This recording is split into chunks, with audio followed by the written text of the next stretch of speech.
마지막 때 이렇게 표현했어요. 그 전까지는 역사적인 안티오쿠스 4세의 행적을 바라봤단 말이에요. 그런데 이제 40절부터 45절은요, 역사적인 안티오쿠스가 아니에요. 전혀 다른 차원이에요.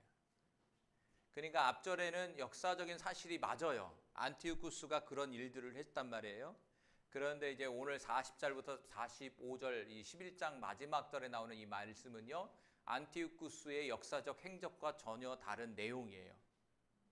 그 얘기는 시작부터 마지막 때 이렇게 표현했다는 것은 이제 직접적인 적그리스도를 표현해주고 있는 내용이에요. 여기서는요, 역사적인 안티오쿠스 4세가 아니라 요한계시록에 등장할 짐승 적그리스도를 직접적으로 표현한 구절이 이제 다니엘서 11장 40절부터 45절의 내용이에요. 오늘 나누는 것은 안티오쿠스와 다른 내용이에요. 말 그대로 마지막 때 출현할 적그리스도를 지금 표현해 주고 있는 거예요. 근데 이 내용 속에는 요한계시록의 아마겟돈 전쟁을 포함하고 있어요. 마지막 때 큰 전쟁이 일어나는데 그게 아마겟돈 전쟁이에요. 그 내용을 여기서 지금 포함하고 있는 사실인 거죠. 그래서 오늘 본문은 적그리스도를 한번 같이 살펴보려고 그래요. 30번째 40절부터 43절은요. 마지막 때의 북방왕 적그리스도를 직접적으로 설명해 주고 있다라는 것이죠. 적그리스도라는 말은 뭐냐면 그리스도는 예수님을 말씀하잖아요. 거기에 적이라는 게 붙었단 말이에요. 다시 말한다면 대적자라는 거예요. 예수님을 대적하는 존재, 그게 적그리스도예요. 북방왕. 자, 40절 같이 다시 한번 읽어봅니다. 시작. 마지막 때에 남방왕이 그와 힘을 겨룰 것이나 북방왕이 병거와 마병과 많은 배로 해오리 바람처럼 그에게로 마주와서 그 여러 나라에 침공하여 물이 넘친같이 지나갈 것이요.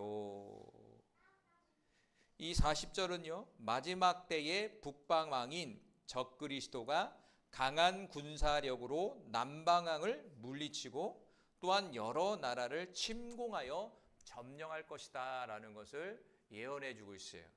다시 얘기한다면 이 적그리스도가 출현해서 전 세계를 통치하는 거예요. 전 세계를 통치하고 통일을 시켜버리는 거예요. 그런데 그 이면 속에는 뭐가 있었다고요? 강력한 군사력이 있었다. 다시 말한다면 강력한 힘이 있었다는 얘기예요. 누가?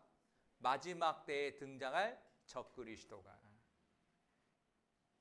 자, 원어로 본다면 다시 보면 마지막이라 써 있어요. 캐치라는 말에 뒤로 넘겨주세요. 마지막이라는 말이라니 캐치라는 말이에요. 캐치. 이 캐치라는 말은 뭐냐면 끝이라는 거예요. 그러니까 이 세상의 역사에는 뭐가 있다? 시작이 있다면 끝이 있다는 얘기예요. 이 세상의 역사는 하나님이 태초에 천지를 창조하시니라부터 시작이 됐어요. 그런데 마지막에 끝도 하나님이 장식하시는 거예요. 이 캐치는 뭐냐면 역사의 끝을 얘기하는 거예요. 저와 여러분은 역사의 끝으로 지금 달려가고 있는 거예요. 우리 개인적인 인생 속에서도 우리도 지금 끝을 향해 달려가고 있는 거예요. 여러분 탄생했잖아요. 엄마 뱃속에서. 그러면 여기 있는 우리 모두는 지금 승직까지 포함해서 끝을 향해서 가고 있는 거예요. 끝은 다 어디입니까? 저 부평에 있는 화장터 가는 거예요. 다. 화장터로 다 달려가고 있는 거예요.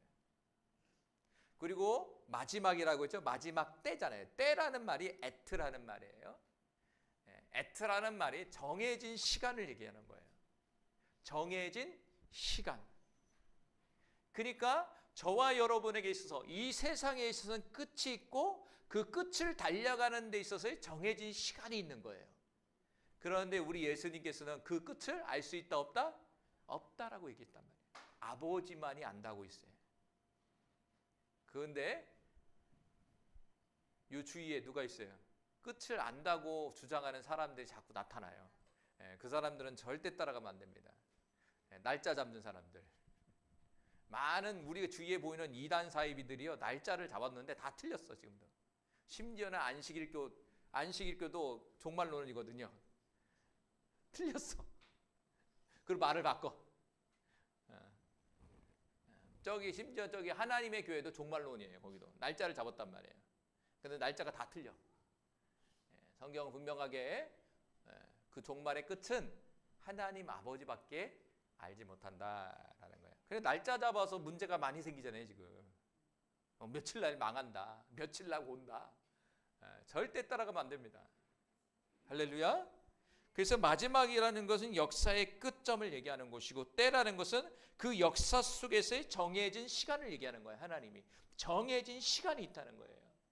그러니까 오늘 본문의 40절, 이 11장 40절의 마지막 때라는 것은 역사의 끝, 정해진 때에 남방왕과 남방왕이 일어나서 그와 힘을 겨루는데, 거기서 그는 누구냐면 북방왕, 다시 말한다면 바로 적그리스도가 출현한다는 거예요. 적그리스도가 세계를 제패해 버리는 거예요. 그럼 오늘날로 얘기한다면 오늘날의 패권 국가는 어떤 국가죠? 미국이잖아요. 미국만 안 되면 큰일 나요. 패권 국가는 미국이란 말이에요. 그러니까 마지막 때에 어떻게 보면 이런 강력한 어떤 군세력과 힘을 갖은 존재가 나타날 거예요. 그 권력을 가지고 힘을 가지고 세계를 통치한다고요.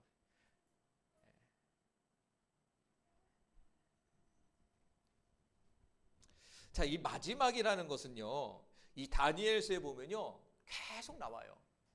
그러니까 다니엘서 자체는요 마지막 때에 관한 기록이에요. 이게 찾아보겠습니다. 다니엘서 11장 35절 말씀 또 읽어보세요. 시작.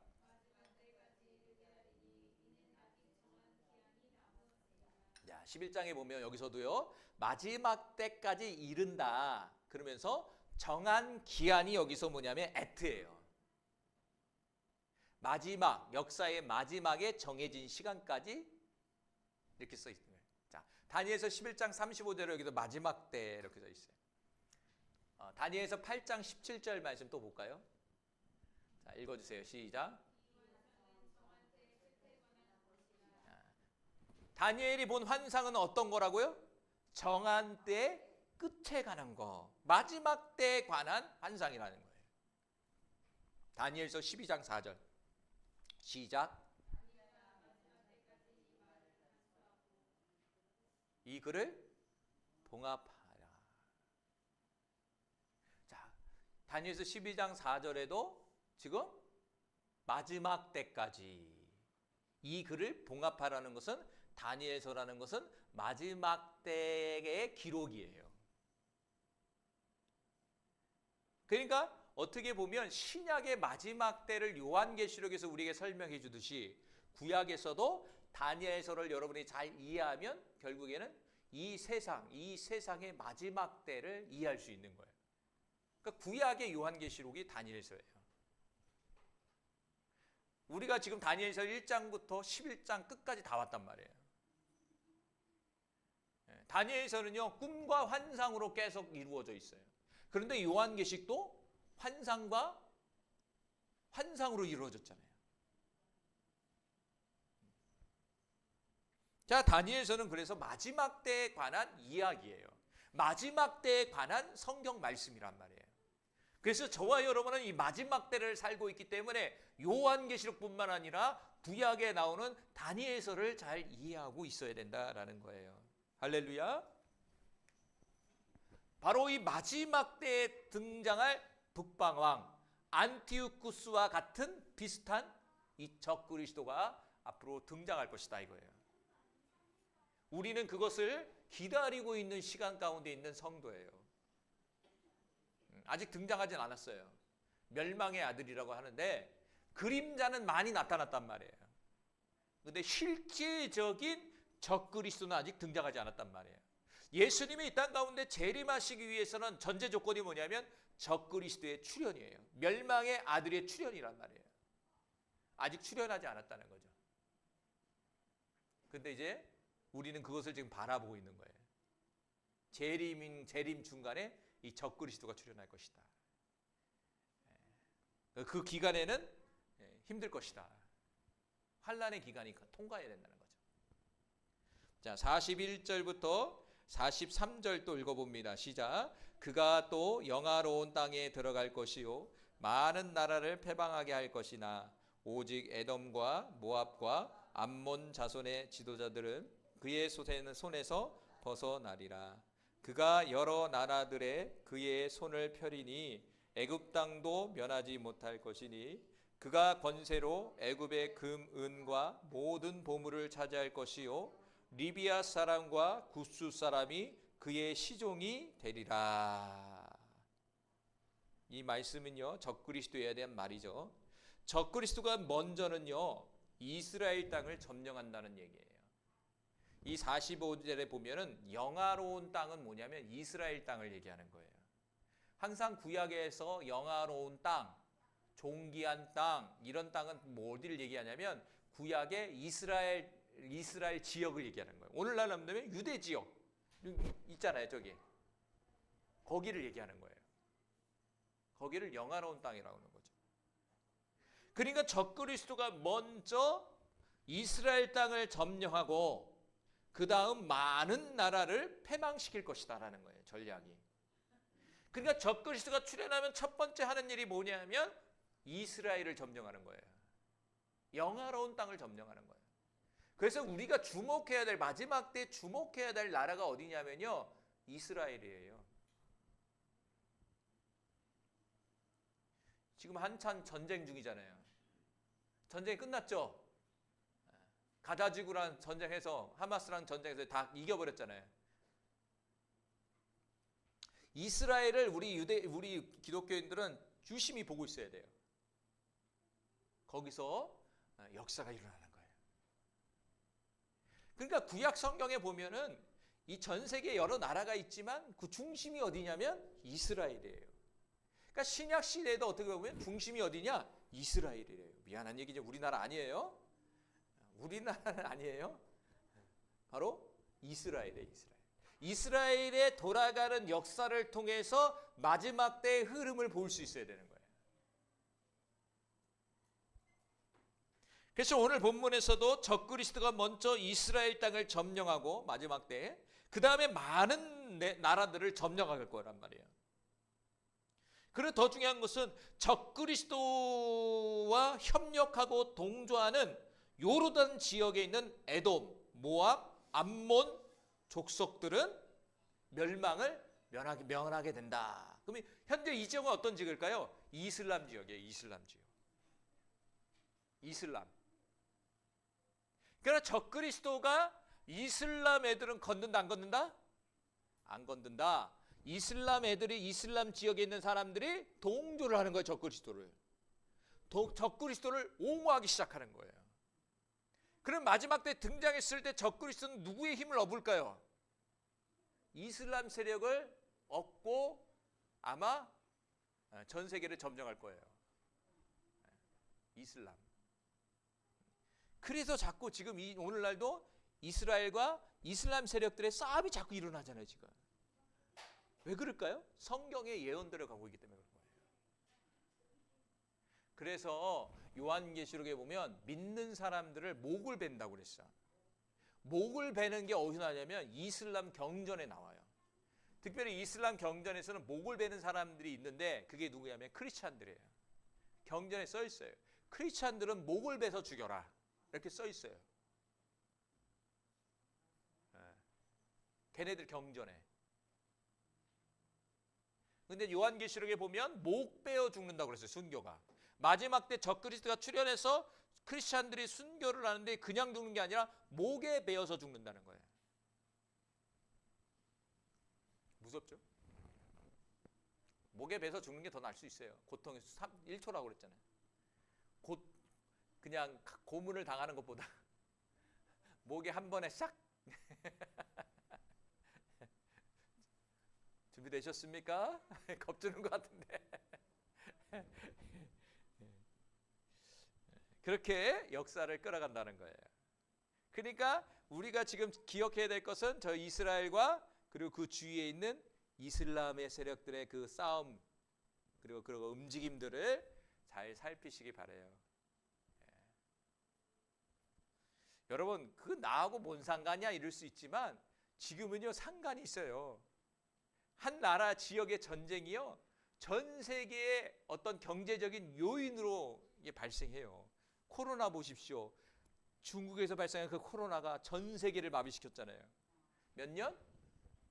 3년이에요. 3년이라고 여러분. 여러분 잊어버렸죠? 코로나 해제한 지 3년밖에 안 됐어요. 우리도. 맞죠? 3년 됐죠? 여기 올 때 했으니까 3년밖에 안 됐어요. 3년 동안에 우리는 갇혀 있었어요. 제가 코로나 걸려갖고요 2차 시기 때 코로나 걸려서 제가 승지랑 20일 동안 방에다 갇혀 있었어요. 20일 동안 승지랑 저랑요 지금 와서 얘기하지만 조그만 방에 둘이 꼼짝 안 하고 있었어요. 나 어제 그런 생각이 딱 들더라고. 야 20일 동안에 방 안에서 딱 있었어요. 아이 감옥이잖아요. 20일 동안에 밥 갖다 주고 밥 놓으면 들고 가고 20일 동안에. 그때는 잘 몰랐으니까 사람들도 의사도 잘 모르니까 20일 동안에 승지랑 갇혀 있는데 야 그걸 어떻게 버텼는지 생각해 보면은 지금 와서는 와 그렇더라고요. 자, 이 스가랴서 14장 1절과 2절에 보면요. 이스라엘 민족이 이 마지막 때 여호와 날에 큰 어려움을 당할 것이다라는 것을 미리 예언해 주고 있어요. 이 스가랴서에서도 나와요. 이 다니엘서의 내용이. 같이 읽어봅니다. 시작. 여호와의 날이 이르리라. 그날에 내 재물이 약탈이 되어 내 가운데서 나누리라. 내가 이방 나라들을 모아 예루살렘과 싸우게 하리니 성읍이 함락되며 가옥이 약탈되며 부녀가 욕을 당하며 성읍 백성이 절반이나 사로잡혀 가려니와 남은 백성은 성읍에서 끊어지지 아니하리라. 스가랴서 14장 1절과 2절 보니까 여호와의 날, 여호와의 날이 뭐냐? 신약에 와서는 그 마지막 날이에요. 마지막 때, 마지막 때를 표현해 주는 거예요. 그러니까 구약에서는 마지막 때를 여호와의 날 이렇게 표현해 주고 있어요. 그러니까 여호와의 날의 마지막 때에 육적 유대인들이 고통당하고 핍박당할 것이다 라는 것을 표현해 주고 있는 거예요. 그러면 적그리스도가 출현하면 아까도 얘기한 것처럼 먼저 유대인들을 핍박할 거예요. 유대 지역을 핍박할 거라고요. 그리고 더 나아가 전 세계를 넘어서 크리스찬들을 핍박할 거예요. 이미 스가랴서 1장 2절에 육적 유대인들의 마지막 때의 고통을 지금 설명해 주고 있는 거예요.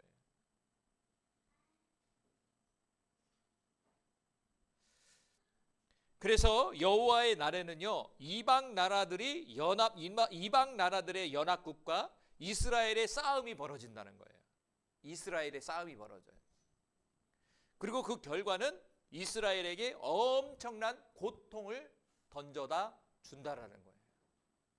그런데 이것은 단순히 이스라엘과의 싸움이 아니라 이것은 결국에는 우리 전 세계에 흩어져 있는 교회, 바로 크리스찬들에게 임할 핍박과 같은 거예요. 그래서 마태복음 24장 14절과 16절의 말씀 같이 읽어봅니다. 시작. 이 천국 복음이 모든 민족에게 증언되기 위하여 온 세상에 전파되리니 그제야 끝이 오리라.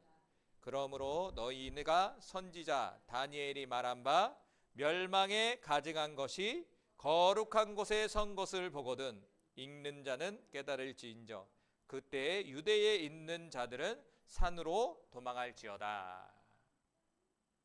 자, 예수님이 마지막 때 이루어질 일을 다니엘서를 가지고 비유적으로 말씀하셨다는 거예요. 세상의 끝은 언제입니까? 하나님의 천국 복음이 모든 민족에게 증거될 때예요. 그러면 어딜까요? 끝이 어딜까요? 복음이 마지막에 어디로 들어가야 되죠? 아니죠. 다시 유대 땅으로 들어가야 되는 거예요. 시작은 유대 땅부터 시작이 됐다. 출발이 시작점이란 말이에요. 그러면 이게 돌아서 어디로 가야 될까요? 다시 시작점으로 가야 돼요. 왜? 유대인들이 예수를 안 믿으니까. 이해가 되시죠? 다시 말한다면 육적 유대인들이 예수님을 믿을 때예요. 현재는 소수가 믿고 있어요. 그런데 그들이 기다렸던 메시아가 예수라는 사실이 인정되어지고 믿어지기 시작할 때가 있다는 거예요. 로마서에는요, 이방인의 수가 차면 그렇다고 했어요. 저와 여러분은 이방인이에요. 이방인의 수, 이방인이 믿는 수가 있거든요. 그 수가 채워지면 육적 유대인들에게 구원의 역사가 나타난다고 그랬어요. 그러니까 오늘 마태복음 24장에는 바로 세상의 끝을 얘기하는 거예요. 이해가 되시죠? 그래서 세상의 끝은 모든 민족에게 천국 복음이 증거되는 시기이다. 그리고 거룩한 성전의 멸망에 가증한 것이 설 때를 말하고 있다. 그러니까 천국 복음이 모든 세계 가운데 전달이 되는 상황 속에서 하나님의 거룩한 성전에 가증한 것이 서기 시작한다는 거예요. 하나님이 아닌 다른 신이 세워지는 거예요. 안티오쿠스 4세가 하나님의 성전에다 뭘 세웠다고 그랬죠? 제우스 신을 세웠다고 그랬잖아요. 그리고 돼지 피를 뿌려서 돼지를 제물 삼아서 예배드렸다고요. 거기다가 유대인들이 하나님을 섬기는 성전 안에다가, 그 얘기는 오늘날 교회 안에 하나님이 아닌 이방신이 세워진다는 거예요. 그림자적으로 얘기할게요. 그림자적으로 한다면 우리 이제 이 일제시대 때 신사참배했잖아요. 그런데 신사참배를 어떻게 했냐면요, 예배를 드리기 전에 사람들이 모여 있잖아요. 그러면 먼저 저 일본에 있는 천황에 경배를 하고 예배를 시작했다고요. 예배를 안 드린 게 아니라고요. 예배를 드리기 전에 일본 천황에게 고개를 숙여서 묵념을 하고 나서 착석을 하고 나서 종치고 예배 드렸다고요. 하나님께 예배 안 드린 게 아니에요. 순서를 그렇게 했다고요. 저는 나와 있지 않지만 그림자적으로 이렇게 할 거라고 생각해요. 먼저 적그리스도를 경배하고, 두 번째는 너희들이 믿는 신에게 예배하라. 이렇게 접근할 거란 말이에요. 그럼 많은 종교들은 그렇게 한다고요. 그리고 많은 교회들이 그렇게 하지 않을까요? 할까요? 안 할까요? 저는 할 거라고 봐요. 마지막 때 배교가 일어나는데 타락한 교회들이 이제 다 일어날 거예요. 어떻게? 우리 일제시대 같이 예배 전에 적그리스도를 경배하고, 그리고 나서 종치고 하나님을 예배하겠습니다 하면서 우리의 종교적 예식을 또 시작할 거라고요. 그런데 그것을 반대하는 사람이 있을 거예요. 우리 잘 알고 있는 신사참배 반대하신 분들이 있잖아요. 저 부산에 있는 고신 측이 반대했어요.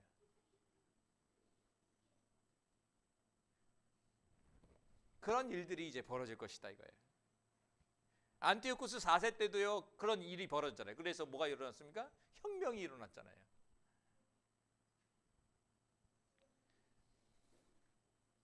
그래서 요한계시록에 보면요, 이 사건은요, 적그리스도와 거짓 선지자가 세우는 우상 숭배의 체제가 만들어져요. 그리고 하나님의 성소와 백성들을, 하나님의 자녀들을 모독하는 행위, 법들이 만들어지기 시작해요. 그리고 전 세계적인 종교와 정치적인 타락의 절정에 이르기 시작해요. 그리고 더 나아가 다니엘서에 예언되어 있던 종말적 규모로서의 확대되어 성취되는 장면이 이제 요한계시록에 나와요. 요한계시록 13장, 14장인가요? 거기에 보면 경배를 해요. 사람들이 모여서. 그래서 경배를 하지 않는 자들에게는 죽음이에요. 경배를 하지 않는 자는 죽음이에요.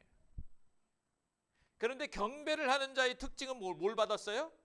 666의 짐승의 표를 받았어요. 다시 얘기한다면 짐승 적그리스도를 경배할 것인가, 하나님을 경배할 것인가, 여기서 갈라지는 거예요. 표를 받았다는 것은 짐승 적그리스도를 경배하는 것과 똑같은 거예요.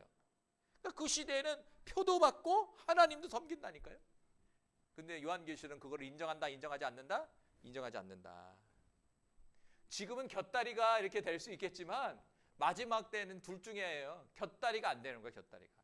그런데 우리가 희망이 되는 것은 하나님의 어린 양의 생명책에 기록된 자들은 경배한다, 경배하지 않는다?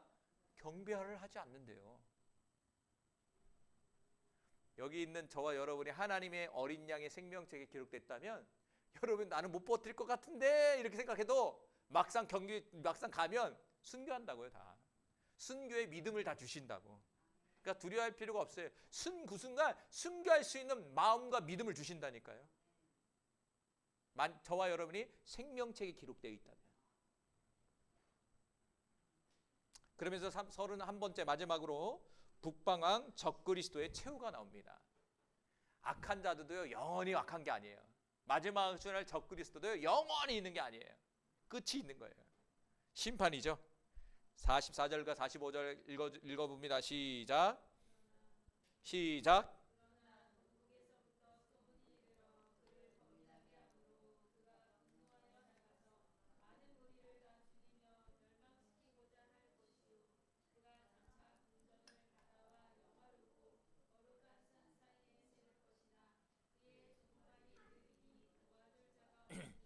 아멘. 누구의 종말? 적그리스도의 종말이에요.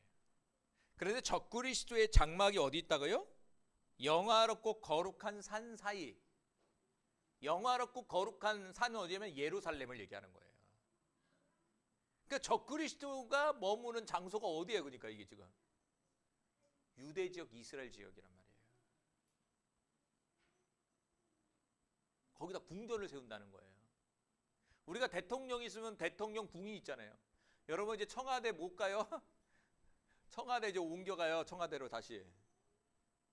내년이면 옮겨가요. 다 가보셨죠? 안 가보셨어? 안 가보셨어? 아 이거 참 이거 모시고 갔을 걸 아쉽네. 우리 이민희 씨님 한번 갔나? 안 갔어요? 아,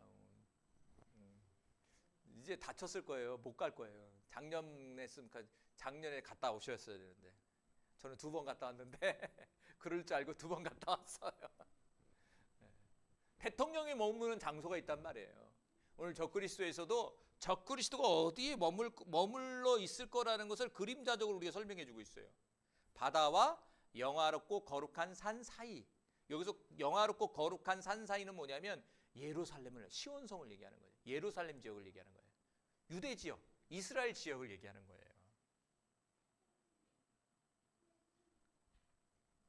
자, 이것은요, 이 에스겔서에 보면 곡의 멸망을 지금 말해주고 있는 거예요. 요한계시록에는요, 마곡과 곡의 전쟁을 얘기하는 거예요. 자, 에스겔서 39장 1절과 4절 말씀 또 읽어주세요. 시작.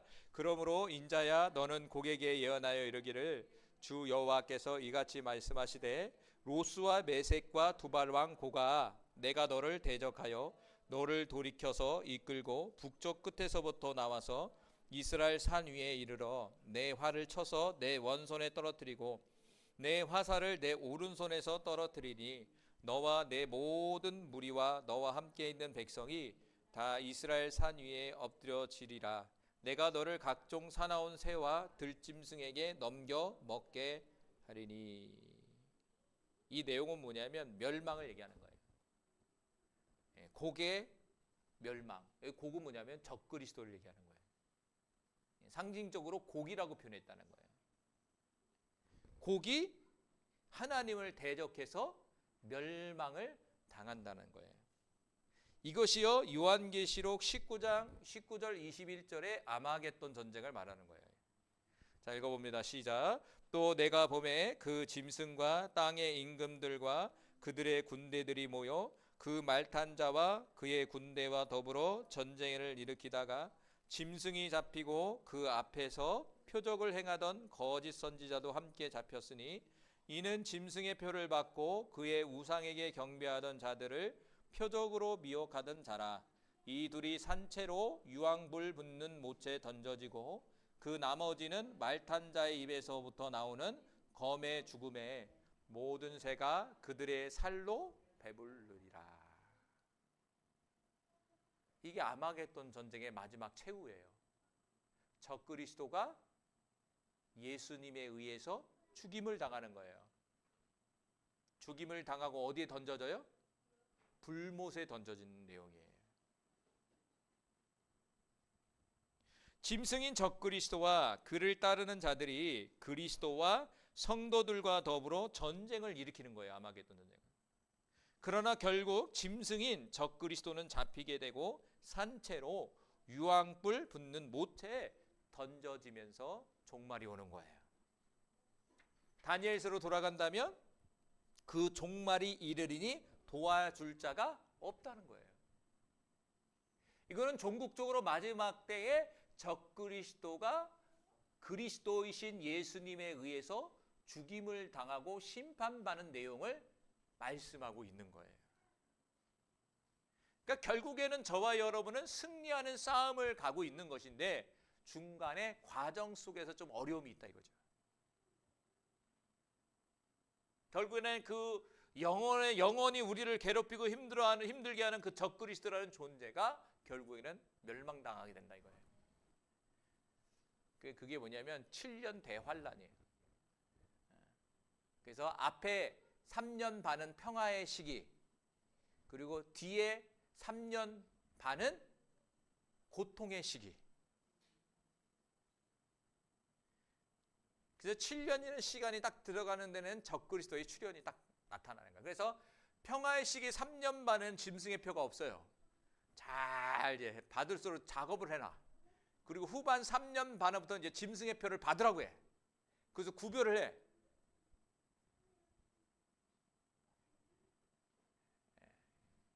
그런데 이 7년 대환란 속에는요 뭐가 있냐면요 하나님의 재앙이 쏟아져요. 근데 문제는 적그리스도가 믿는 사람들을 괴롭히는 동시에 이 자연세계와 천체세계에 큰 지진이 나타나든지 물이 사라지든지 물고기가 죽고 전염병이 퍼지고 막 엄청난 어떤 고통들이 막 전 세계적으로 물결이 일어난단 말이에요. 그 물결 속에서 적그리스도가 등장하면서 사람들에게 평강을 주고 뭔가 의지할 수 있는 어떤 그 힘을 주는 거예요. 그래서 넘어가는 거예요. 예. 결국에는 3년 반 동안의 평화로운 사람, 해결자로 나타나지만 후반에 3년 반은 독재자로 나타나는 거예요. 독재자. 독재자.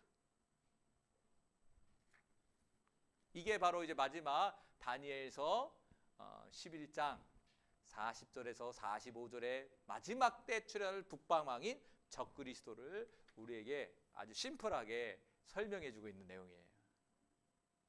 자, 그러면은 중요한 것은 뭐냐면 마지막 때에 하나님의 말씀 속에서 우리에게 권면하고 있는 게 뭐냐 이거죠. 요게 오늘 키예요. 자, 첫 번째로 뭐냐면 뒤로 옮겨주세요. 깨어 있으라는 거예요. 뭐 하라고요? 깨어 있어야 된다는 거예요. 자, 읽어봅니다. 마태복음 24장 42절 시작. 그러므로 깨어 있으라. 어느 날에 너희 주가 임하는지 너희가 알지 못함이니라. 깨어 있어야 됩니다. 마지막 때. 다니엘서 11장 40절과 45절에 마지막 때에 등장할 적그리스도를 우리에게 미리 말씀하시면서 뭘 얘기하냐면 얘들아 깨어 있어. 영적으로 잠들지 말고 미혹과 죄와 시대의 흐름을 분별하며 준비된 삶을 살라는 거예요. 오늘도 깨어있어 준비된 삶을 살라는 거예요. 여러분이 나름대로 여러분의 일을 하지만 여러분의 마음속에는 준비된 마음을 가지고 계시길 바라요. 여러분 바쁘잖아요. 여러분 하루 살아가는데 먹고 살기. 그렇지만 한쪽 마음에는 내가 깨어있어야 된다는 사실을 기억해야 돼. 왜? 마지막 때에 살아가는 성도이기 때문에요.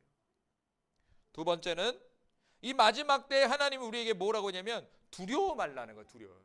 마지막 때에 줄 이 말씀은 두려워라고 준 게 아니에요. 자, 이사야서 41장 10절 시작. 두려워하지 말라. 내가 너와 함께 함이라. 두려워하지 말고 담대하라. 왜냐하면 하나님이 우리와 함께 하신다는 거예요. 함께 하신다. 그러니까 두려워한다는 것은 마음이 흔들리고 어떤 상황 속에서 압도되고 그리고 불안에 사로잡힌 상태를 두려움이라고 볼 수 있다면 그러지 말라 이거예요. 누구 바라보라? 하나님이 너와 함께 한다는 사실을 믿으라 이거예요. 지금도 우리와 함께 하십니다, 여러분. 마지막 때에 적그리스도가 출현할지라도 하나님은 우리와 함께 하실 거예요. 세 번째는 인내의 믿음을 가져라라는 거예요. 마태복음 24장 13절 시작. 끝까지 견디는 자는 구원을 얻으리라. 끝까지 견뎌야 됩니다.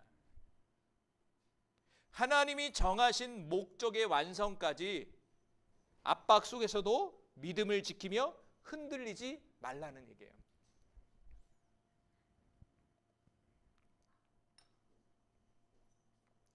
그래서 끝까지라는 말은 뭐냐면요, 원어로 보면요, 하나님의 완성된 어떤 목적을 얘기하는 거예요. 어떤 시간을 보내는 게 아니라 하나님이 원하고자 하는 어떤 완성적인 어떤 시기를 얘기하는 거예요. 끝까지, 다시 만들어 나를 만드는 어떤 시기까지 얘기하는 거예요. 우리는 그리스도의 장성한 분량이 이루어지는 거잖아요. 그러니까 견딘다는 것은 뭐냐면 나를 만들어내는 거예요, 하나님이. 그러니까 이 시간도, 이 마지막 때도 하나님이 지금 우리를 지금 만들고 있는 거예요. 만들고 있는 거예요. 지금 시대는요, 외적인 성장이 아니라 지금은 내면적인 성장을 누려야 돼요, 사실적으로는요. 시대가 그래요. 내면이에요, 이제. 많이 모이는 게 중요하지 않아요. 이제 목사님 이렇게 말씀을 듣고 성장하는 시기가 아니에요. 여러분 스스로가 성장해야 돼요, 이제는. 왜? 그게 인내의 믿음을 만드니까. 자, 마지막으로 디모데전서 4장 1절 시작. 후일에 어떤 사람들이 미혹하는 영과 귀신의 가르침을 따르리라. 마지막 때에는 미혹을 조심해라. 미혹하는 영과 귀신의 가르침이 많아질 것이다. 거짓 기적, 거짓된 가르침으로 인해서 저와 여러분의 믿음을 흔든다고요. 미혹이 한번 찾아오면 내가 가지고 있는 믿음을 흔들어 보는 거예요. 흔드는 거예요. 그래서 여러분이 견고한 믿음을 갖고 있다면 그 미혹에 흔들리지 않을 거예요. 그런데 견고한 믿음을 갖고 있지 않는다면 그 미혹에 흔들리기 시작하는 거예요. 흔들리고 더 나아가 그 미혹에 빠져버리면 큰 문제가 생겨버리는 거예요. 마지막 때는요, 얼마나 미혹하는지 몰라요. 얼마나 귀신의 가르침들이 팽배할지 몰라요. 마치 이게 하나님의 가르침처럼.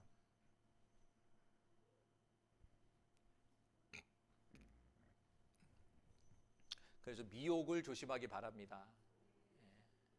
참 안타깝죠. 여러분 주위에 이단 사이비에 빠진 사람이 얼마나 많습니까? 열심히 했던 사람이 어느덧 이상한 데 가 있는 거예요. 신학까지 했는데 이상한 데 가 있는 거야. 참 안타깝죠. 그래서 이 마지막 때에는 깨어 있어야 되고, 두려워하지 말아야 되고, 인내의 믿음을 가지고 있어야 되고, 더 나아가 미혹을 조심하는 그러한 삶을 우리가 마지막 때에 살아가야 된다 이거예요. 여러분 그런 삶을 살아가기를 간절히 소망합니다. 여러분 이 땅에 보이는 것이 이게 전부인 것 같지만 이게 전부가 아니에요. 이 땅 가운데 여러분이 나름대로 힘든 인생을 살지만 이것이 영원한 것이 아니에요. 여기는 끝이 있어요. 어차피 이 세상은요 고통스러워요. 그러나 영원한 세계 속에서는 영원한 행복이 있다 이거예요. 그 영원한 세계를 소망하면서 오늘 하루도 힘차게 승리할 수 있는 우리 모두가 되길 바라고요. 한 주 동안에도 승리하시는 우리 모든 성도님이 되기를 간절히 소망합니다. 기도합니다.